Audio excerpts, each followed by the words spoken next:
ഏകദേശം ഒരു അന്തിമ തീരുമാനത്തിലേക്ക് എത്തി. ഈ പേരുകളൊക്കെ തീരുമാനിക്കപ്പെട്ടു എന്ന് കരുതുന്നു. ഇനി ഏതെങ്കിലും സർപ്രൈസുകൾ BJP-യോ അല്ലെങ്കിൽ സഖ്യകക്ഷികളുടെ ഭാഗത്തുനിന്ന് ഉണ്ടാകാൻ സാധ്യതയുണ്ടോ? ഇന്ന് ആരൊക്കെ കൃത്യമായി അധികാരത്തിലേറുമെന്നാണ് സൂചനകൾ?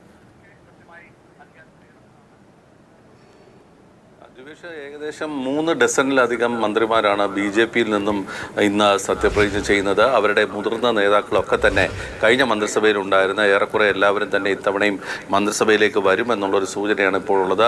11:30 പ്രധാനമന്ത്രിയുടെ വസതിയിൽ ചായ സൽക്കാരമുണ്ട്. ഇവരെ ക്ഷണിച്ച നിയുക്ത മന്ത്രിമാർക്ക് എല്ലാവരെയും അദ്ദേഹം ക്ഷണിച്ചിട്ടുണ്ട്. നമുക്ക് ലഭിച്ചിട്ടുള്ള ഒരു ഏകദേശ രൂപപ്രകാരമാണെങ്കിൽ ഉത്തർപ്രദേശിൽ നിന്നും രാജ്നാഥ് സിംഗ് ആണ് പ്രധാനമായും കേന്ദ്ര മന്ത്രിസഭയിൽ എത്തുന്ന ഏറ്റവും മുതിർന്ന നേതാവ്. മഹാരാഷ്ട്രയിൽ നിന്നും നിതിൻ ഗഡ്കരി, ഗുജറാത്തിൽ നിന്ന് അമിത്ഷാ, തമിഴ്നാട്ടിൽ നിന്ന് നിർമ്മല സീതാരാമൻ, ഒഡീഷയിൽ നിന്നും അശ്വിനി വൈഷ്ണവ്, കഴിഞ്ഞ മന്ത്രിസഭയിൽ റെയിൽവേ മന്ത്രിയായിരുന്നു. മഹാരാഷ്ട്രയിൽ നിന്നും പീയൂഷ് ഗോയൽ, ഗുജറാത്തിൽ നിന്ന് മൻസുഖ് മാണ്ഡവ്യ, രാജസ്ഥാനിൽ നിന്നും അർജുൻ മേഘ്വാൾ, മധ്യപ്രദേശിൽ നിന്നും ശിവരാജ് സിംഗ് ചൗഹാന്റെ പേര് BJP അധ്യക്ഷ പദവിയിലേക്കും കേട്ടിരുന്നു. തമിഴ്നാട്ടിൽ സുരേഷ് ഗോപി, കേരളത്തിൽ നിന്നും ഹരിയാനയിൽ നിന്നും മനോഹർലാൽ ഖട്ടർ, വടക്ക് കിഴക്കൻ സംസ്ഥാനങ്ങൾ ആസാമിൽ നിന്നും സർബാനന്ദ സോനോവാൾ, കിരൺ റിജിജു, ഹരിയാനയിൽ നിന്നും റാവു ഇന്ദർജിത് സിംഗ്, ജിതേന്ദ്ര സിംഗ്, കമൽജിത്ത് ഷെറാവത്ത് ഡൽഹി, രക്ഷ ഖഡ്സെ മഹാരാഷ്ട്ര, കിഷൻ റെഡ്ഡി തെലങ്കാന, ഹർദീപ് പുരി പഞ്ചാബ്, ഗിരിരാജ് സിംഗ് ബീഹാർ, നിത്യാനന്ദ റായ് ബീഹാർ, ബണ്ടി സഞ്ജയ് കുമാർ തെലങ്കാന, പങ്കജ് ചൗധരി, BL വർമ്മ, അന്നപൂർണ ദേവി, രവനീത് സിംഗ് ബിട്ടു പഞ്ചാബ്. ബിട്ടു ഈ തെരഞ്ഞെടുപ്പിൽ പരാജയപ്പെട്ട ഒരാളാണ്, അതുകൊണ്ട് ഈ പേരിൻ്റെ കാര്യത്തിൽ ഒരു വ്യക്തത ഇല്ല. ശോഭ കരന്ദലജെ കർണാടക, ഹർഷ് മൽഹോത്ര ഡൽഹി, കിഴക്കൻ ഡൽഹിയിൽ നിന്നുള്ള MP ആണ്.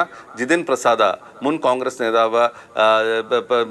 നേതാവിൻ്റെ മകനാണ്. കോൺഗ്രസിൽ രാഹുൽ ഗാന്ധി ബ്രിഗേഡിൻ്റെ നേതാവായിരുന്നു. ഇത്തവണ ഫിലിപ്പിത്തിൽ നിന്നും ജയിച്ചു വന്ന ആളാണ് ജിതിൻ പ്രസാദ്. ഭഗീരഥ് ചൗധരി രാജ്, CR പാട്ടീൽ ഗുജറാത്ത്, ധർമ്മേന്ദ്ര പ്രധാൻ ഒഡീഷ, അജയ് താംത ഉത്തരാഖണ്ഡ്, ഗജേന്ദ്ര സിംഗ് ഷെഖാവത്ത് കഴിഞ്ഞ മന്ത്രിസഭയിൽ ജൽജീവൻ മിഷന്റെ മന്ത്രിയായിരുന്നു. ജ്യോതിരാദിത്യ സിന്ധ്യ മധ്യപ്രദേശ് തുടങ്ങിയവരാണ് BJP-യിൽ നിന്നും ഇപ്പോൾ പരിഗണിക്കപ്പെടുന്ന പേരുകൾ. ഇവരായിരിക്കും കേന്ദ്ര മന്ത്രിസഭയിലേക്ക് എത്തുക.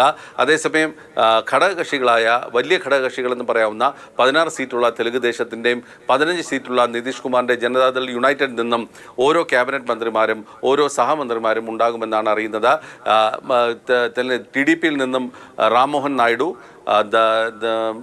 ചന്ദ്രശേഖർ പെമ്മസാനി എന്ന് പറയുന്ന 2 പേരായിരിക്കും. അതേസമയം ജനതാദൾ യുണൈറ്റഡിൽ നിന്നും ലലൻ സിംഗും അതുപോലെ തന്നെ രാംനാഥ് ഠാക്കൂർ മന്ത്രിയാകും.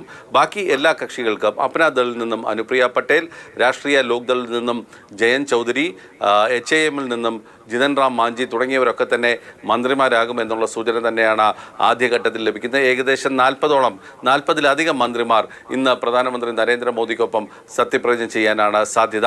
ഇന്ന് വൈകിട്ട് 7:15 ഇപ്പോൾ സത്യപ്രതിജ്ഞ നിശ്ചയിച്ചിരിക്കുന്നത്.